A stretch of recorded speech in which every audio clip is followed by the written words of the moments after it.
So we got a 720 auto rifle exotic, and this is called QUICKSILVER STORM. It is a brand new exotic tied, or at least accessible in Season of the Plunder. However, there is a big caveat to how you get this weapon. We'll get right into that, but this weapon is a 720 auto rifle. It is fun. It is one of my favorites in the game right now, especially auto rifles. And if you guys have the chance to use this, use it. It's pretty cool and pretty useful in the current sandbox, whether it's PvE or PvP. We'll get into some of that stuff. Now, before we continue, let's talk about how you get this weapon. At bare minimum, you need to pre-order the annual pass version of Destiny 2 Lightfall, which is a whopping $100. So keep that in mind when deciding how bad you want this weapon. Now, I always argue that the annual pass version is the best value when it comes to spending your time and spending money on Destiny 2. I don't want to take the side of defending this price, but when it comes to just what it offers and just your mindset of having to spend money throughout the year, comparing just making one investment for a whole year and use that time how you want,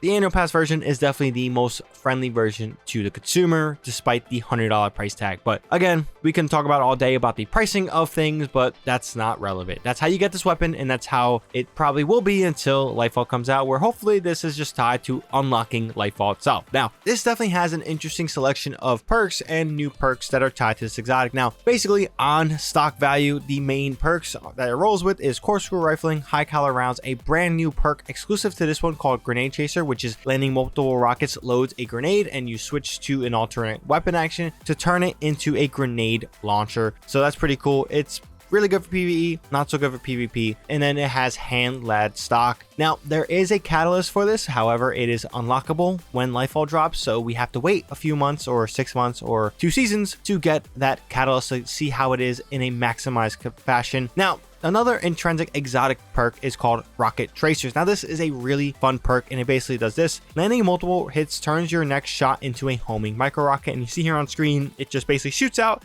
and pretty much goes wherever an enemy is. It doesn't actually sometimes go towards the one you're shooting at. It may go for one on the side, but in general, this is a simple, basic exotic perk that really benefits you and doesn't take much to trigger. All you gotta do is just land your hits. But besides that, we're gonna jump straight into the PvE discussion of this video, and this weapon has a place in the PvE sandbox. One of the reasons is that it is part of the champion mod selection. So if you guys are looking for an anti-barrier option auto rifle, this exotic can be just that. And with power weapons having healthy selections of legendary boss damage choices, whether that's Storm Chaser, whether that's returning Tapia 4 or whatever, I forget what it's pronounced, there is many options out there for boss damage that doesn't require you to use an exotic. So you can use that for primary weapon purposes, you can use that for other reasons, but this exotic is definitely fitting in that PvE loadout slot because it will get bonus damage for being exotic, specifically 40% in PvE. Now, the exotic perk Rocket Tracers is so easy and so useful in this specifically that it's just shoot and it will help deal with ad control.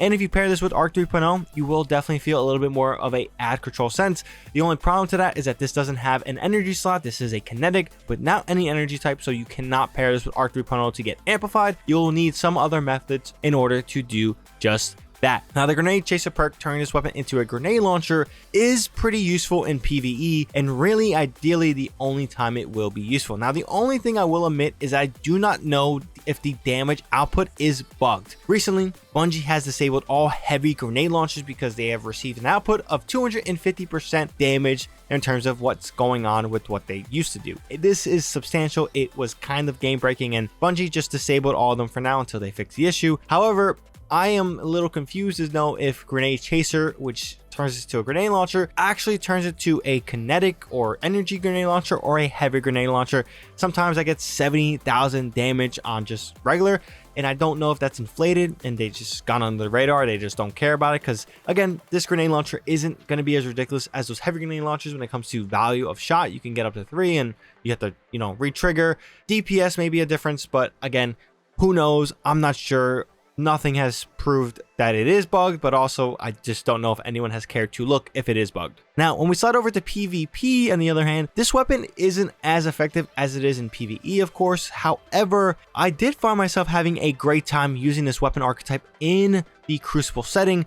Definitely past season's update of changing the fact that they increased the damage output by 1 for auto rifles collectively definitely makes a difference in terms of the value of it in a PvP sandbox. So for PvP, this is a pretty fun, pretty useful exotic. However, the Grenade Chaser perk, don't use it. It doesn't do much damage. The rate you have to reload in order to benefit from it is very, very high. And if you are going to get a kill with it, you have to be in a very niche situation where he is on critical health, and then you can get that kill. But if he's not on critical health, you don't even break their shield. It's kind of ridiculous. And with the resilience bug going on and everyone using arc, it doesn't do really much. So yeah, it's not great, but the rocket tracers does help finish gunfights and even help you deal with multiple targets depending on how it works. Again, you have zero control of where the rocket goes, so don't try to control that, but it just shoots, and if you land multiple shots, your next shot is a rocket, and it does help massively with gunfights, and it's fun to use in that regard. But besides that, guys, this is a pay to win exotic right now. It's a little unfortunate. I wish that they had another exotic to replace this season, because right now we have 2 exotics tied to a season. We'll have 3 with Touch of Mouse when King's Fall comes through, but it's a little disappointing that there's only 1 exotic for players to really use unless they spend